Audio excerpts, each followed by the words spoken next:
What I've learned about energy management is that energy is everything and in all things.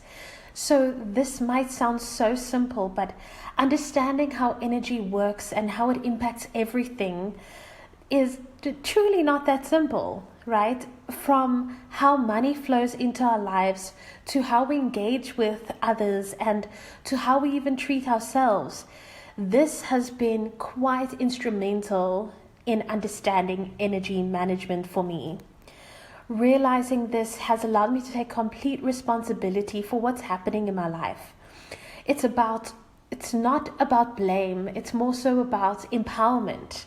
And in the past, I think I often relied on external influences to shape my day or my life.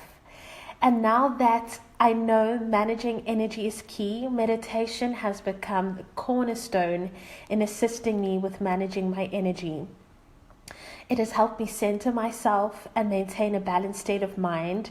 And also self-care is quite crucial, so I make time now to nurture myself and practice self-acceptance, embracing both my strengths and my weaknesses, and not aiming, for perfection normally, but just having that introspection and knowing that everything is okay, regardless of what shows up.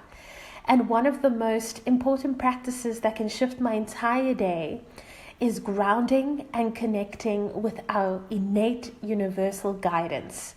This connection has helped me stay centered and aligned with my purpose. I hope sharing this helps you on your journey as well.